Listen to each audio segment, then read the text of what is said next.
प्रयागराज में सनातन के सबसे बड़े महापर्व महाकुंभ की तैयारियां शुरू हो गई। 13 जनवरी से शुरू हो रहे महाकुंभ में देश भर से करोड़ों लोग संगम नदी पर पवित्र स्नान के लिए पहुंचे। शास्त्रों के अनुसार महाकुंभ में स्नान करने से पुण्य की प्राप्ति है, लेकिन इस पवित्र स्नान के लिए सबसे पहला अधिकार अखाड़ों के संतों को मिलता है। दरअसल धार्मिक मान्यताओं के मुताबिक कुंभ में संतों के राजसी स्नान के बाद ही बाकी लोगों को प्रवेश दिया जाता है।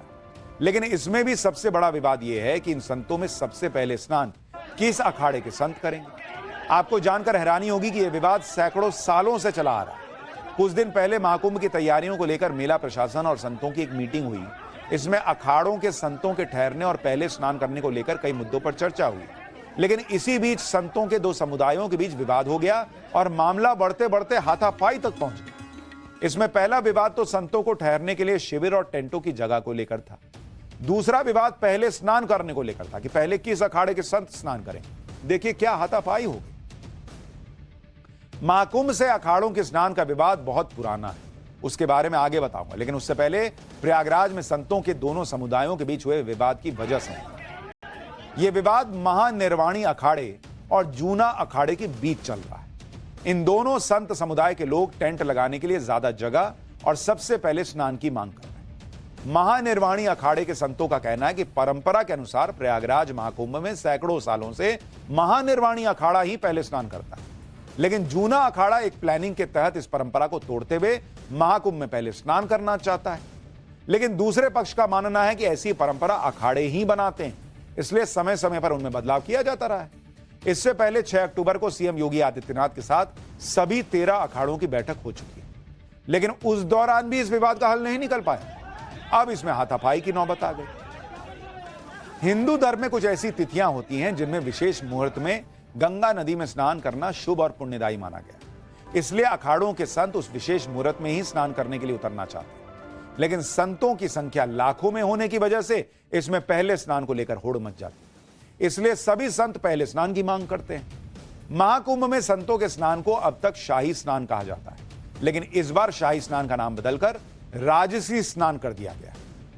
महाकुंभ में साधु संतों के स्नान का विवाद आज का नहीं है, 700 साल से चला आ रहा है। संतों से लेकर कोर्ट तक कई बार इस विवाद को सुलझाने का प्रयास कर चुके, लेकिन अभी तक कोई हल नहीं निकल पाया। साल 1310 में महाकुंभ में महानिर्वाणी अखाड़े और रामानंद वैष्णवों के बीच हुए स्नान को लेकर झगड़ा शुरू, जो बाद में खूनी संघर्ष में बदल गया। इसके बाद साल 1760 में भी शैव सन्यासियों और वैष्णव बैरागियों के बीच विवाद हुआ। 1796 के कुंभ में भी शैव सन्यासी और निर्मल संप्रदाय आपस में भिड़े। 1801 में चित्रकूट में वैष्णव अखाड़ों के प्रतिनिधियों ने कुंभ में कब कौन स्नान करेगा यह तय करने के लिए आवेदन किया।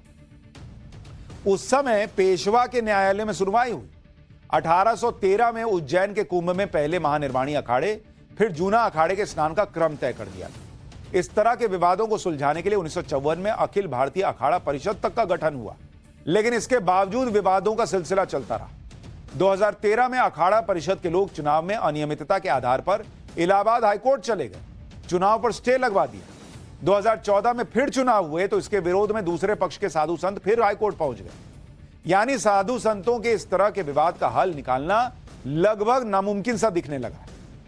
आगे बढ़ने से पहले आपको अखाड़ों के इतिहास के बारे में भी बताता हूं। ऐसा माना जाता है कि साधु संतों के समूह को अखाड़ा नाम सबसे पहले आदि गुरु शंकराचार्य ने दिया। कुछ ग्रंथों के मुताबिक अलख शब्द से ही अखाड़ा शब्द की उत्पत्ति हुई, जबकि धर्म के कुछ जानकारों के मुताबिक साधुओं के अक्खड़ स्वभाव के चलते इसे अखाड़ा नाम दिया। इन अखाड़ों के साधु आध्यात्मिक शास्त्रों के ज्ञान के साथ साथ शस्त्र विद्या में पारंगत माने जाते हैं। ऐसा माना जाता है कि प्राचीन काल में बौद्ध धर्म के बढ़ते वर्चस्व और मुगलों के आक्रमण से हिंदू धर्म की रक्षा करने के लिए शंकराचार्य ने शस्त्र विद्या में निपुण साधुओं के कुछ संगठन बनाए और इन्हें अखाड़ा नाम दिया।